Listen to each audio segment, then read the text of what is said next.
ಮಾಡಿದ್ರೆ ದೇವರು ಏನಂತಾರೆ ಮನೆಗಡೆ ಯಾಕೆ ಬಂದ ಅತ್ತಿಗೆ ಅತ್ತಿಗೆ ಒಳಗಡೆ ಏನು ಮಾಡುತ್ತಿದ್ದೀರಾ? ಅಣ್ಣವಿಲ್ಲವೇ ಮನೆಯಲ್ಲಿ?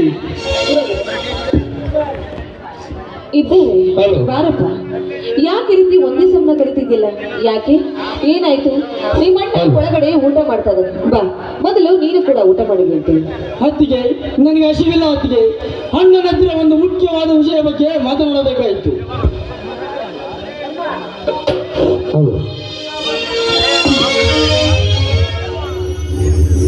ಏನು ವಿನಯ್, ಏನು ಮಾತನಾಡಬೇಕೇನುತ್ತಿತ್ತು? ನಿನ್ನ ಅತ್ತಿಗೆ ಐತೀರಾ?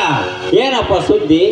ನಿನ್ನ ನೌಕರಿಗೆ ಬೇಕಾದ ಹಣವನ್ನು ಈ ಮೊದಲೇ ಹೊಂದಿಸಿದ್ದೇನೆಂದು ನಿನಗೆ ತಿಳಿಸಿದ್ದೇನಲ್ಲ, ಇದು ಅಲ್ಲದೆ ಮತ್ಯಾವ ವಿಷಯವಪ್ಪ?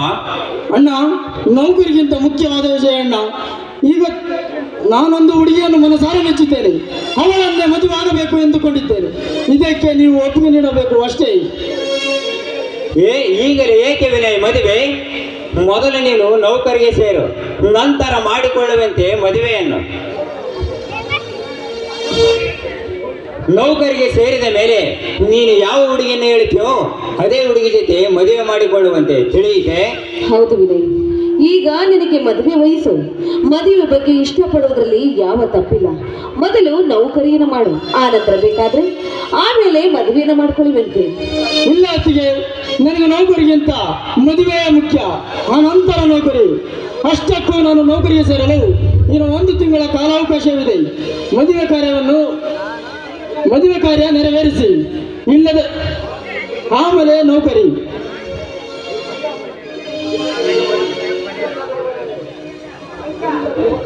ಇಲ್ಲದೆ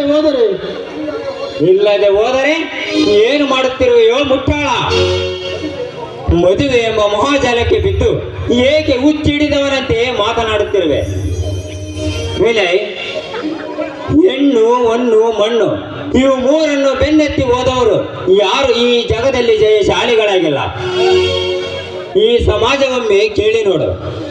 ಮದುವೆ ಎಂಬ ಮಹಾಜಾಲಕ್ಕೆ ಬಿದ್ದು ಮದುವೆ ಎಂಬುದು ಕ್ಷಣಿಕೆ ಸುಖಕ್ಕೆ ಆಶೆಪಟ್ಟು ಅದು ಎಷ್ಟೋ ಜನ ನಿನ್ನಂತ ಪ್ರತಿಭಾವಂತರು ಆತ್ಮಹತ್ಯೆಗೆ ಮರುಗಿ ಹೋಗಿದ್ದಾರೆ ಎಂಬುದನ್ನು. ಮದುವೆ ಎಂಬುದು ಆಳವಾದ ಸಮುದ್ರ. ನಿನ್ನಂತೆ ದಂಡೆಯಲ್ಲಿ ನಿಂತು ಪ್ರತಿಯೊಬ್ಬರಿಗೂ ಅದರಲ್ಲಿ ಧುಮುಕಬೇಕೆಂಬಲ ಹೆಚ್ಚಾಗುತ್ತದೆ.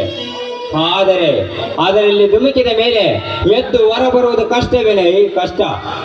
ನೀನಿನ್ನು ರೆಕ್ಕೆ ಬಲೆಯದ ಹಕ್ಕಿ. ರೆಕ್ಕೆ ಬಂದ ಮೇಲೆ ಹಕ್ಕಿ ಸಿಕ್ಕಲ್ಲಿ ಹಾರಬಹುದು. ರೆಕ್ಕೆ ಬರೆಯುವ ತನಕ ತಾಳ್ಮೆಯಿಂದ ಇರಬೇಕು, ಗೊತ್ತವೇನೆ?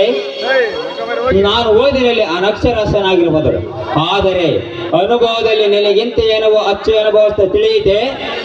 ನೀವು ನನಗೆ ಮದುವೆ ಮಾಡದೆ ಹೋದರೆ ನಾನು ನೌಕರಿಗೆ ಸೇರುವುದಿಲ್ಲ. ಈಗಲೇ ಈ ಮನೆ ಬಿಟ್ಟು ಹೊರಟು ಹೋಗುತ್ತೇನೆ. ಈ ನಿನ್ನ ತಮ್ಮನ ಮುಖವನ್ನು ನೀವು ನೋಡುವುದು ಇದೇ ಕೊನೆ ಎಂದು ತಿಳಿಯಿರಿ ಅಣ್ಣ.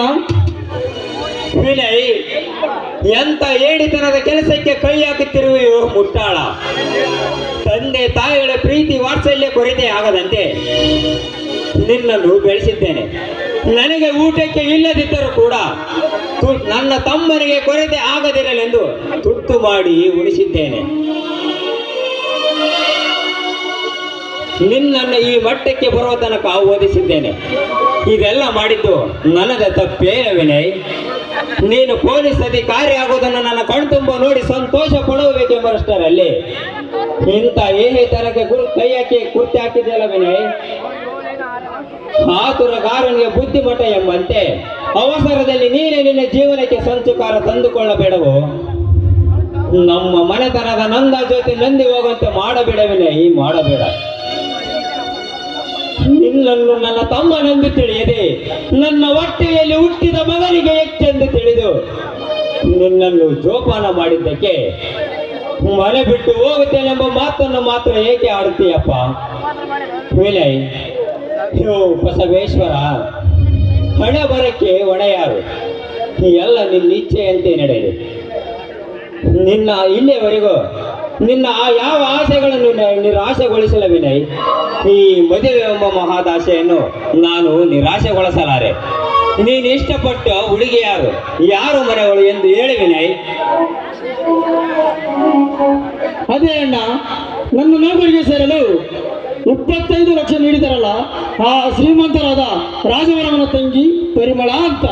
ವಿನಯ್, ಎಂತ ಮನತನದ ಹೆಣ್ಣನ್ನ ಮಡದೆ ಮಾಡ್ಕೊಳ್ಳೋದಕ್ಕೆ ಇಷ್ಟಪಟ್ಟಿದ್ದು ಯಾಕೋ?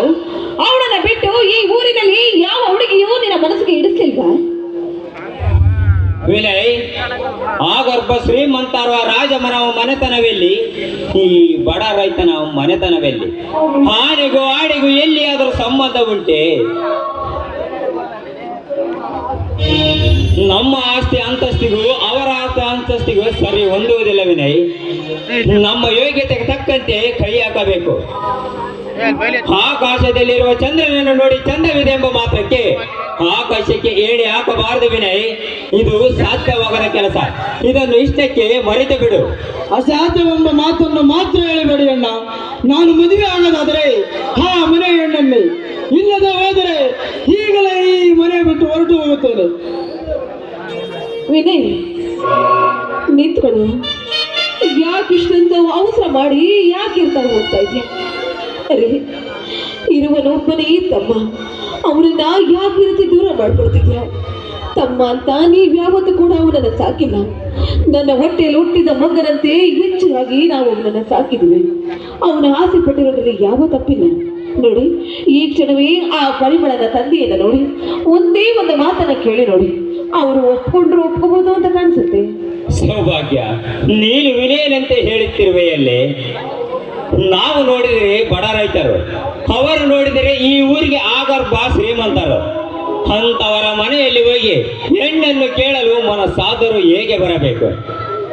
ಹೇ ಬಸವೇಶ್ವರ, ಜಗತ್ರಕ್ಷಕ, ಕರುಣಾ ಸಿಂಧುವೆ, ಹೇ ದೇವ, ಎಂತ ಪರಿಸ್ಥಿತಿಗೆ ತಂದು ಒಡ್ಡಿದೆಯಪ್ಪ ಈ ಬಡವನ ಸಂಸಾರವನ್ನು. ಕಷ್ಟಗಳ ಕಣ್ಣೀರಿನಲ್ಲಿ ಕೈ ತೊಳೆಯುವಂತೆ ಮಾಡಿದರು. ಇನ್ನು ನಿನಗೆ ನಮ್ಮ ಮೇಲೆ ಕರುಣೆ ಇಲ್ಲವೇ? ಹೇ ಶಿವ, ಎಷ್ಟೇ ಕಷ್ಟ ಬರಲಿ ವಿನಯ್, ನೀನು ನೌಕರಿಗೆ ಸೇರುತ್ತೇನೆಂದು ಮನೆ ಬಿಟ್ಟು ಹೋಗುತ್ತೇನೆಂಬ ಮಾತನ್ನು ಮಾತ್ರ ಹೇಳಬೇಡಪ್ಪ.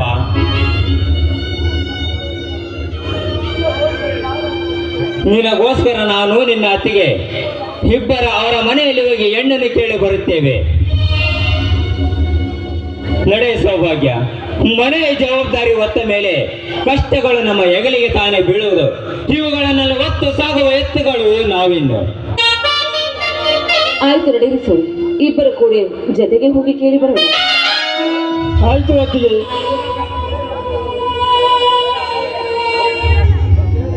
ನೌಕರಿಗೆ ಹೋಗುವುದಿಲ್ಲ ಎಂಬ ಒಂದೇ ಒಂದು ಸಣ್ಣ ನಾಟಕ ಕಟ್ಟಿ ನನ್ನಣ್ಣ ಅತ್ತಿಗೆ ಬೆದರು ಬೆವತು ಬೆಂಡಾಗಿ ಹೋದರಲ್ಲ ಪರಿಮಳ.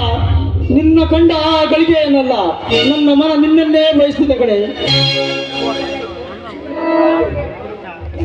ನಿನ್ನನ್ನು ಕಾಣಬೇಕು, ನಿನ್ನನ್ನು ನೋಡಬೇಕು ಎಂಬ ಹಂಬಲ ಹೆಚ್ಚಾಗುತ್ತಿದೆ ಪರಿಮಳ, ಹೆಚ್ಚಾಗುತ್ತದೆ. ನಿನ್ನ ಸೌಂದರ್ಯದ ದೇಹ ಹಸಿರಿಗೆ ನನ್ನ ಮನ ಸೋತು ಹೋಯಿತು ಪರಿಮಳ, ಮನ ಸೋತು ಹೋಯಿತು. ನಿನ್ನನ್ನೇ ನನ್ನ ಬಾಳ ಸಂಗಾತಿಯಾಗಿ ಪಡೆಯುವ ಶುಭಗಳಿಗೆ ಆದಷ್ಟು ಬೇಗ ಬರಲಿ ಪರಿಮಳ, ಆದಷ್ಟು ಬೇಗ ಬರಲಿ.